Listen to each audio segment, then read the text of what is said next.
학생부 기재는 가해 학생에게 평생에 나게 가해자가 미성년이기 때문에 기회를 주자. 피해자도 미성년.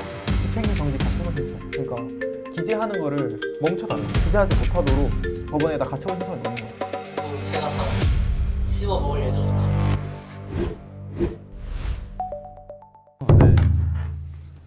네. 학폭 이슈 관련 작전 타임. 네. 그렇다면 상대 쪽에서 갖고 나올 만한 그거는 저는 뭐 제일 유명한 거는 소년범들도 통과시켜주는 대입에서의 학교 폭력만 안 되냐일 거예요. 뭐 이거에 대한 반박. 시원하게 인정하면 됩니다. 이건. 아, 네, 이건 문제예요. 제가 봤을 때 그게 답이고.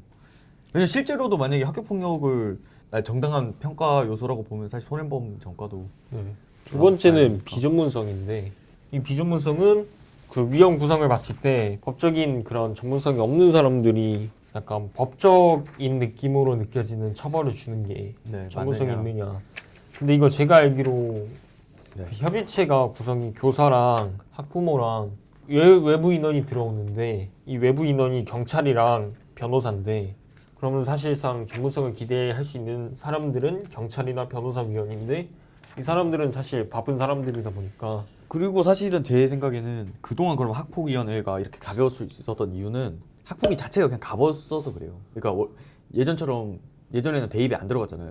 네. 그리고 그냥 학폭위는 학폭위에서 끝인 경우가 많았단 말이에요. 사실 그런 경우에는 학폭위를 뭐 무겁게 가져갈 필요가 전혀 없죠.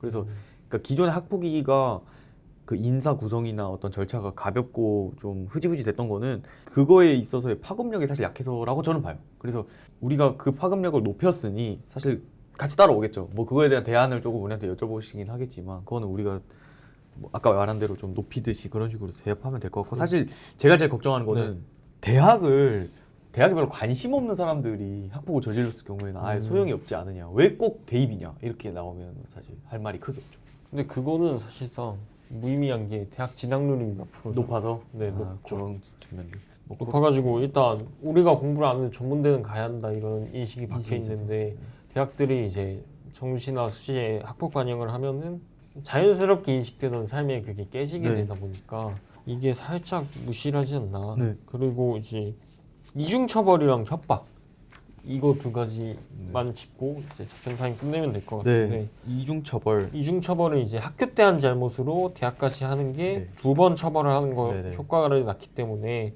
일사부재리 원칙에 네. 어긋난다라는 건데 이거는 뭐 어떻게 할까요? 사실 아까 학종 수능 논쟁에서도 알 수 있듯이 수능이 과거 시험화 돼가지고 이 사람의 인성을 알 수가 없다라는 거고 그렇게 논리를 밀까요? 인성을 반영하겠다는 대학의 의지가 반영되었기 때문에 네, 대학의 그렇죠. 자유다? 그러니까 맞는 말인지 모르겠지만 인성 또한 능력이다라는 걸로 조금 얘기해봤으면 좋겠고 그 다음에 뭔가 처벌을 두 번 한다는 느낌보다는 평가 요소로 하나 처벌보다 생겼다. 네. 인성이 평가 요소다. 네, 평가 요소로 하나 들어갔다는 거 정도로밖에 못할 것 같아요. 왜냐면 이중처벌 또 어쨌든 불이익을 주는 건 주는 거니까. 근데 우리가 그 이력이 있어서 감점을 하는 거지 사실. 그러니까 우리 입장에서 최대한 보수적으로 가야 돼. 그러니까 무조건 떨구는 게 아니라 우리는 감점이다. 라는 식으로. 물론 그렇게 해서 떨어진 경우가 많지만 그런 식으로 해서 방어를 하면 될 그러면 마지막은 협박입니다. 이걸 가지고 네 아들 앞길 끊어주겠다 뭐 이런 협박. 식으로 협박을 하는 경우인데 그러니까 이거는 그 뭐 잘못이 어떻게 없는데도 협박을 하는 경우 말이에요. 그러니까 쌍방일 때 쌍방으로 거는 겨. 근데 너 죽고 나 죽자 식으로 그거는 제가 든 생각은 뭐냐면 그 선거권 있잖아요. 네. 선거법 위반하면 당선이 돼도 당선이 무효가 되거든요. 그러니까 만약에 그렇게 걸어놓고 질질 끌 거란 말이에요. 사실 정순신 사태로 제가 알기로는 그게 촉발이 됐는데 드라마도 물론 행복을 했지만 그 사람이 질질 끌었어요 판결을.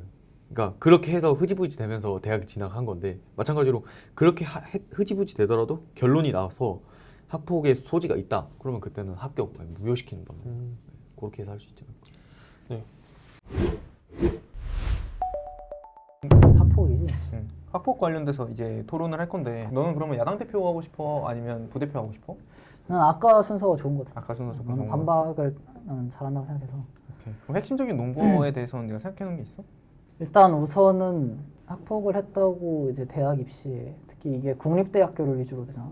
내가 알기로 논란이 된 게 국립대에서 취소해서 그런 걸로 알고 있는데 국립대학에서 학폭을 했다고 이걸 막는다? 근데 다른 범죄도 아니고 학폭을? 그러니까 다른 범죄는 안 하고 학폭만 하는 이유를 모르겠고, 그리고 그거를 응보적 성격, 그러니까 형벌적 성격에서 한다는 논리로 이걸 접근하면은 이게 일사부재리 원칙에 반하는 거기 때문에 하나의 범죄에 이중 처벌하는 거라서 부당하고, 학폭에 대한 뭐 피해자는 어떡하냐 뭐 이런 식의 논리에 대해서는 소년범에 대한 처벌이 낮은 건 사실이다. 그거에 대해서 올릴 생각을 해야지 전혀 다른 곳에서 그걸 형벌을 찾으면 안 된다라고 하고, 특히 이 범죄에 대해서 우리나라는 싫다는 국민 정서는 어쩔 수 없지만 그래도 교화주의를 택하고 있기 때문에 교화주의에도 원칙적으로 반한다.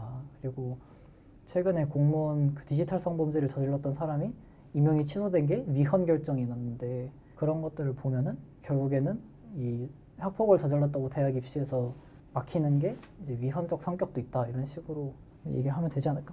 조금 내가 핵심적으로 좀 짚어야 될 게, 원래는 학폭이라고 하는 건 결국에는 상대방에게 진심 어린 사과를 통해서 뭐 일단 뭐 그런 것들을 좀 지울 수 있다, 이런 취지로 되어 있는데, 실제로 보니까 교육 현장에서 이걸 전부 다 소송으로 해결하고 있더라고. 집행정지 가처분 신청을 걸어서 결국엔 인용될 가능성이 되게 높은 것 같아. 왜냐하면 이 한번 뭐가 인용돼? 그러니까 집행정지 가처분 신청, 그러니까 기재하는 거를 멈춰달라, 기재하지 못하도록 법원에다 가처분 신청을 넣는 거야. 아, 학폭을? 그러면 법원에서는 이것이 추후에 재판 과정에서 밝혀져야 될 사실관계가 분명히 존재하는데, 이걸 선제적으로 만약 기재가 되어 있을 경우에는 대입이라고 하는 되게 중대한 인생에서의 갈림길에서 불이익을 받게 되니까 대부분 다 인용을 해주는데, 이게 결론이 나는 게 꽤 오래 걸린 것 같아요. 최소 1년에서 최대 2, 3년까지도 끌어지는 것 같은데, 실제로 그래서 강남이나 서초 같은 이제 고소득 지역에서의 소송 비율이 되게 높아졌어. 그러니까 학폭이라는 것을 우리가 원래는 사과를 통해서 뭔가 서로 간에 이제 완만한 합의 혹은 완만한 사과, 그러면 이런 것들을 좀 가르쳐 주려고 했는데, 결과론적으로는 그냥 소송으로 모든 것들이 다 해결되는 그런 세상이 돼버린 거지. 그러면은 법을 잘 아는 사람들은 그걸 악용할 수 있으니까 유명무실한 제도가 될 수도 있다는 것도 지적할 수 오히려 뭐랄까, 무전 유죄, 유전 무죄가 되는 거지. 그래서 그런 부분들도 좀 고등학교가 지적을 3년밖에 안 되니까 집행정지로 충분히 끌 수 있다 판단을 한 것 같아. 그걸 빨리 하는 것도 사실 말이 안 되긴 하네. 그치. 법원은 판결을 해야 되니까. 맞아. 그래서 그런 부분들, 그리고 말했던 것처럼 지금 현재 형사범죄에 대해서 대한민국은 오히려 소년범에 대해서 매우 진짜 엄격하게 범죄 기록을 조회할 수 없도록 법에서 보호하고 있는데, 정작 대입이라고 하는 중대한 인생의 결정사에서 형사범죄에 대해서는 아무런 논의가 없는 채로 그냥 그것보다 오히려 비난 가능성이 낮은 학폭 폭력이 오히려 대입에서 결정적인 역할을 한다? 이것도 좀 너가 말했던 것처럼 형평성이나 이런 부분이 좀 문제가 될 수 있을 것 같다. 이런 부분들을 좀 잘 정리해보자.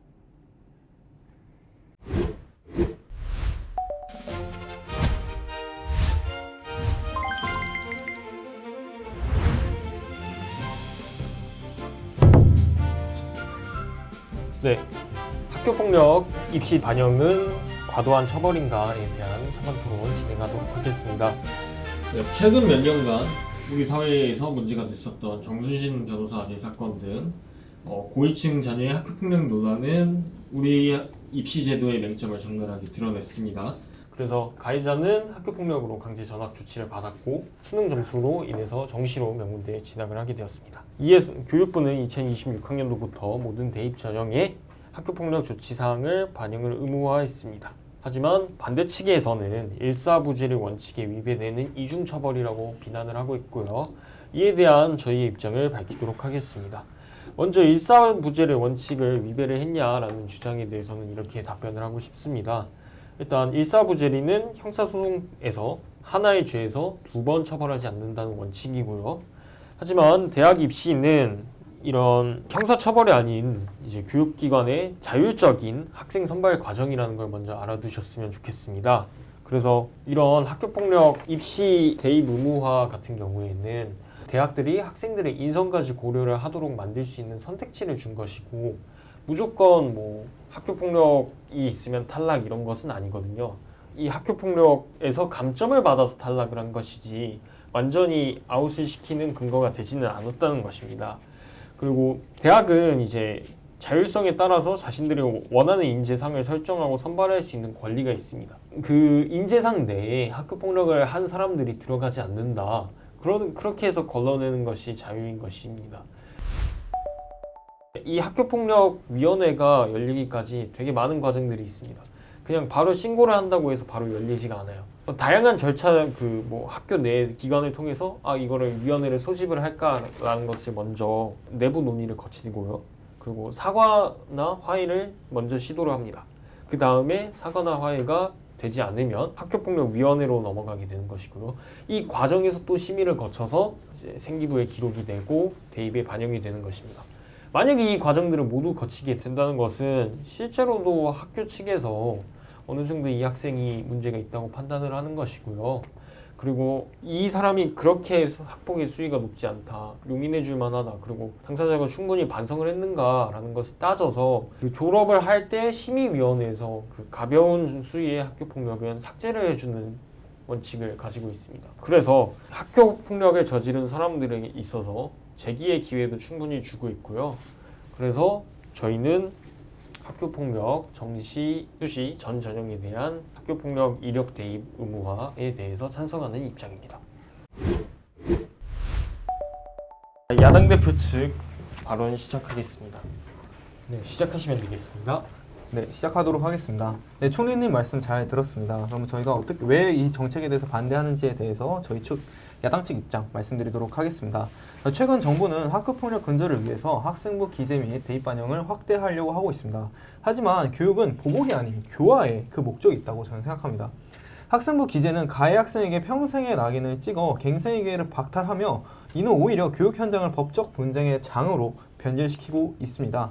보험 반대 측은 사법부 분쟁 증가, 형평성, 실효성 이 세 가지를 근거로 학생부 학폭 기재에 반대하는 바입니다. 학생부 기재가 대입에 직결되면서 가해 학생 측은 반성하기보다는 기재를 막기 위한 법적 대응에 사활을 걸게 됩니다. 여당 측에서 말씀 주셨던 것처럼 정순진 자녀 사건 같은 경우에도 결국에는 집행정지 가처분 신청이 인용돼서 재판을 끄는 과정 속에서 학교폭력 사항이 학생부에 기재가 되지 않았고 그것이 대입에 반영되지 않았다는 문제점을 먼저 지적드리도록 하겠습니다. 그리고 교육부 자료에 따르면 학폭위 결정에 불복하여 제기한 행정심판 수는 2017년 643건에서 2022년 1,400건 이상으로 약 2.2배 증가했습니다. 대입 불이익을 피하려 집행정지 시청과 소송이 난무하면서 피해 학생은 긴 법정 공방 동안에 2차 가해에 노출되며 진정한 사과와 화해 기회를 놓치고 있습니다. 또한 이미 학폭위를 통해서 사회봉사, 출석 정지 등 징계를 받았음에도 불구하고 이를 학생부에 기입해 또다시 불이익을 주는 것은 이중처벌이라는 점 먼저 말씀 주셨는데요. 기존 형사조치와도 형평성에 문제가 있다는 점도 지적드리도록 하겠습니다. 지금 현재는 살인, 강간 등 강력 형사범죄에 대해서는 소년법으로 보호하고 있으며 현재 대입에서 반영될 수가 없고 대학에서 이에 대한 범죄 경력을 조회할 수가 없는데 오히려 살인과 강간에 비해 비판 가능성이 낮은 학교폭력이 반영되는 것은 형평성에 논란이 있다는 점 먼저 지적드리도록 하겠습니다. 또한 학교는 갈등을 중재하고 관계를 회복시키는 공간이고 학생부 기재는 학교를 작은 법정으로 만들게 됩니다. 특히 학폭 처리 과정에서 화해 및 종결 비율은 감소하는 반면 변호사를 선임해서 법적 조력을 받는 비율은 강남 등 고소득 지역을 바탕으로 급증하고 있습니다. 강남 서초 등 지역의 시민 건수는 4.6%로 가장 많은 북부교육지원청 0.7%와 비교하면 7배나 높은 수치입니다. 서울 전역 청구 건수 중에서 행정심판은 서울 전체 청구 중에 35.7%, 행정소송은 28.4%가 강남 등 4구에 집중되어 있습니다. 결국 경제적 여유가 있는 가해 학생은 법망을 피해가고 그러지 못한 학생만이 낙인이 찍히는 그런 입시 불평등이 또 다른 형태로 나타나고 있는 것입니다. 진정한 해결은 처벌이 아닌 회복에 있습니다. 학생부의 학폭 사항을 기재하는 것은 단기적으로는 정의구현처럼 보일 수 있으나 데이터가 증명하듯이 교육 현장을 소송의 소용돌이로 몰아넣고 있습니다. 진정으로 학교폭력을 근절하기 위해 입시라는 무기로 학생들을 위협하는 것이 아니라 피해 학생의 회복과 가해 학생의 진심 어린 반성을 유도하는 교육적 시스템의 복원이 우선되어야 할 것입니다.